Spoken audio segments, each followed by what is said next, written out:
Picture this. The first frost creeps down from the mountain ridges like an invisible hand, touching everything. Split rail fences, log cabin walls, laurel leaves turning silver. And in those cabins, tucked deep into the Appalachian hollows, families are doing something that makes everyone else laugh. They're preparing for winter. In August, the neighbors think they're crazy. Travelers call them backward, primitive, living like moles half buried in the hills. One merchant said, "You'd think they were feeding an army. All that work for food that'll spoil anyway." But the Appalachian settlers didn't care what anyone thought, because they knew something everyone else had forgotten. Before we dive in, think about this. We mock people for being old-fashioned, for not keeping up, for holding on to traditions that seem outdated. But what if they're holding on to something we've lost? What if the joke is on us? While town merchants were laughing, while travelers were mocking the backward mountain folk, something was happening in those hills that would change everything.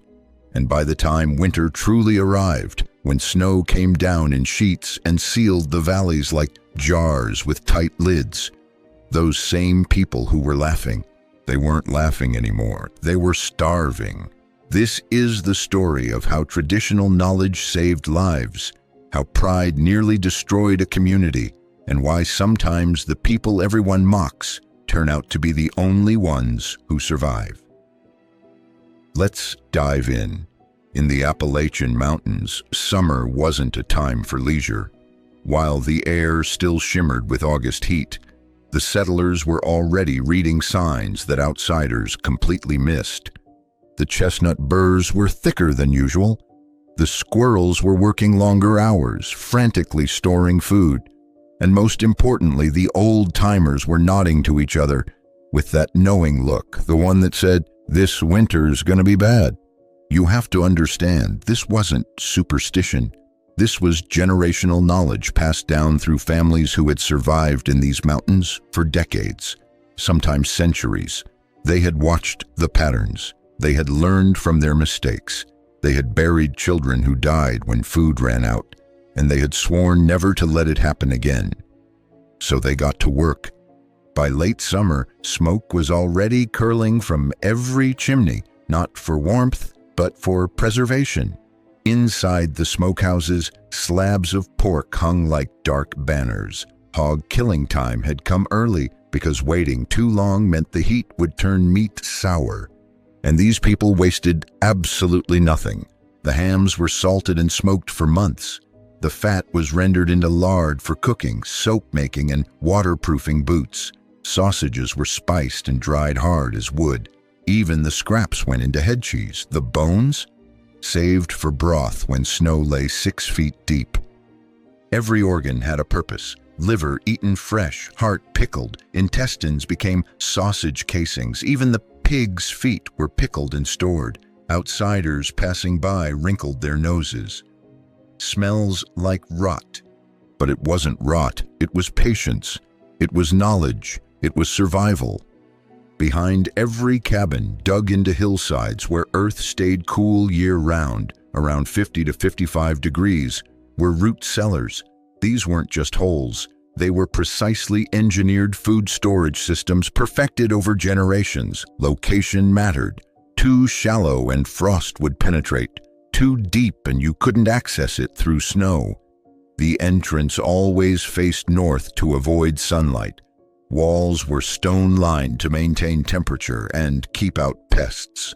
The floor was packed clay that allowed just enough moisture to prevent vegetables from drying out without causing rot. Inside, potatoes were stacked in bins of sand to prevent sprouting. Turnips and beets layered beneath straw. Apples laid out carefully so no skin touched another, because one rotten apple releases ethylene gas that ruins the whole bunch. Cabbages hung by their stalks from beams, air circulation preventing mold. In crocks sealed with cloth and wax, cabbage transformed into sauerkraut, fermenting into preserved food that would keep guts healthy through lean times.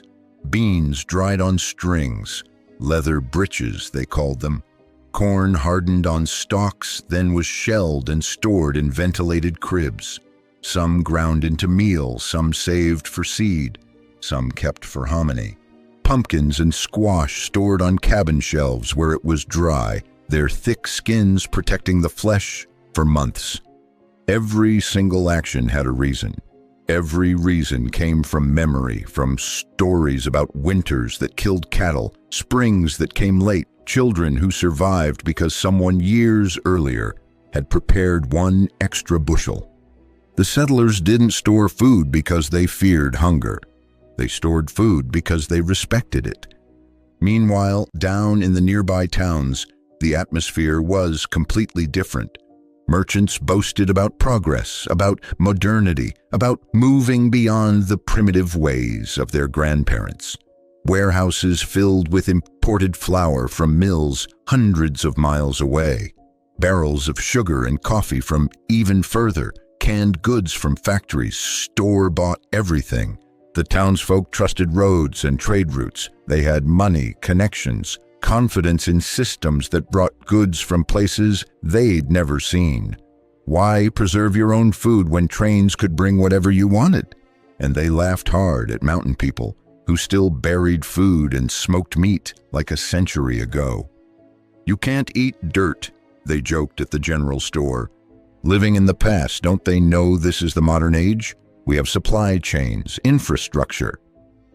There was superiority in the towns, the belief they'd evolved beyond such labor-intensive practices.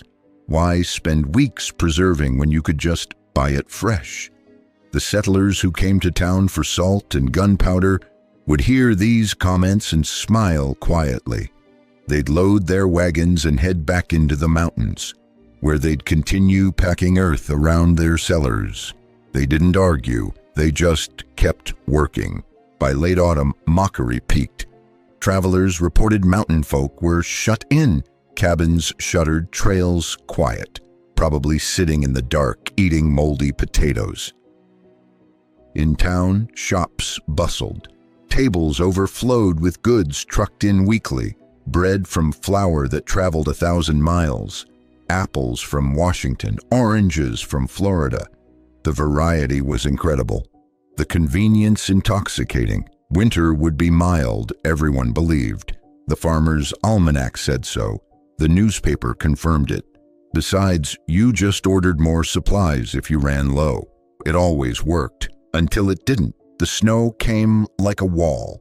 First, it was heavy and wet, bending branches, clogging roads. Then it turned dry and sharp, piling against doors and fences with fury nobody had seen in years. Wagons stopped moving. Horses went lame on ice.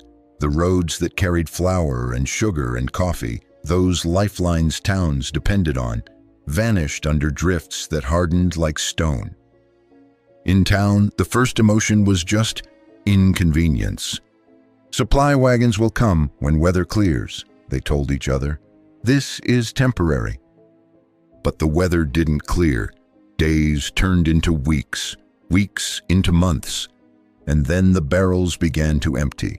Flour stored carelessly in unheated storerooms grew damp and molded. Rats, driven inside by cold, chewed through sacks and contaminated what they didn't eat. Apples stacked without care in basement cellars started to rot, one bad spot spreading to the next, sweet decay moving faster than anyone could stop it. Meat that hadn't been salted properly turned gray and slick with bacteria. Sugar clumped and hardened. Coffee beans ran out within the first month. The merchants blamed the cold, the suppliers, the railroad. But the cold doesn't take sides. The cold just reveals who prepared and who didn't. People began rationing, then fighting over what was left, then going hungry. By midwinter, the laughter was completely gone, and people began to talk about the mountains. They spoke in hushed tones about smokehouses still sending thin threads of blue smoke into the air, about cabins where lamps burned late and steady, about children in the hollows whose cheeks stayed round and healthy, while children in town grew hollow-eyed and thin. about settlers who didn't come down begging for food. At first, pride kept the townsfolk home. They had mocked these people for months. How could they go crawling to them now? But hunger is a powerful teacher, and hunger drove them out. The paths into the mountains were treacherous. Deep snow, ice underneath, wind that cut through layers, boots wrapped in cloth, hands numb, stomachs hollow. Some townsfolk made the journey anyway. They expected to find misery, empty cabins, gaunt faces, desperation that would make them feel better, maybe even satisfaction that the backward folk were suffering too. What they found shattered every assumption. Inside the cabins, air was warm from fires fed by woodcut and stacked months earlier, the smell of cornbread baking and dried apples simmering into sauce. When settlers lifted crock lids, there was pork packed under clean white fat, as fresh as the day it was sealed. The fat created an airtight seal preventing spoilage. You could cut into that pork and it would be pink and perfect. Beans rattled in full sacks. Winter squash on shelves, no soft spots. Braided onions and herb bundles hung from rafters. Jars of pickled vegetables lined walls. Smoked sausages dangled like brown icicles. No hoarding panic, no chaos, no fear, only care, only order, only quiet confidence from people who'd done everything right. The settlers shared their food, but not foolishly. They measured portions carefully, enough to help but not endanger their own families. They asked questions. Who are you? Where from? How many mouths to feed? And most importantly, have you learned anything from your hunger? That last question was crucial. Some outsiders bristled. The audacity. Who were these people to judge? Some turned around rather than humble themselves before people they'd mocked. But others stayed. Others nodded, deeply ashamed, finally understanding their arrogance. One man, a shopkeeper who'd laughed loudest, stood in a root cellar with tears cutting lines through grime on his face. He picked up an apple, firm and cool, and his voice broke. "How?" he whispered. "Ours all turned rotten within weeks." An old woman, tying up cornmeal for him, didn't look up, didn't rub his face in his mockery. "Because you stacked them like coins," she said simply. "We stacked them like eggs." Such a small thing. Such a simple difference, but it represented everything: accumulated wisdom of generations, attention to detail, respect for food, understanding that every choice mattered. He didn't laugh. He couldn't. His children were hungry at home, his wife rationing their last crumbs. He'd come up this mountain as last resort, pride shattered by necessity. He finally understood what he'd lost by mocking people who knew more. Lost the opportunity to learn, lost months of preparation time, lost the humility that might have saved his family from suffering. "Can you teach me?" he asked quietly. The old woman nodded. "Come back in spring when ground thaws. We'll show you how to dig a cellar proper." Winter dragged on, long and punishing, the kind that breaks communities and ends bloodlines. But the settlers endured as they always had. They boiled bones twice to extract every bit of nutrition. They saved every drop of grease. They baked with care, stretching what they had without wasting a crumb. Mountain children learned early that food wasn't endless, but it was faithful if treated right. The contrast with towns was stark. Mountain children learned patience and gratitude. Town children learned panic and desperation. Mountain families gathered around modest but reliable meals. Town families fought over scraps and sawdust bread, and the lesson spread slowly at first, then like wildfire. By the time the thaw came, everything had changed. When roads reopened and snow melted into rushing creeks, the townsfolk came back to the mountains. But this time they didn't come with jokes. They came with questions.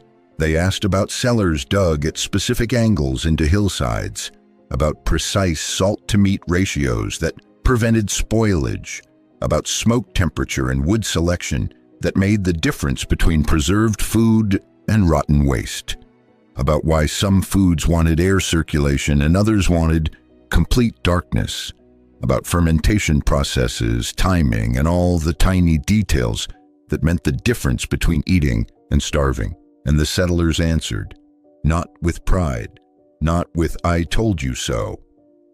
They answered plainly, the way teachers answer students finally ready to learn. "Start now," they said, "for next winter." Because in the mountains, survival was never about being smarter than others. It wasn't about proving anyone wrong or feeling superior.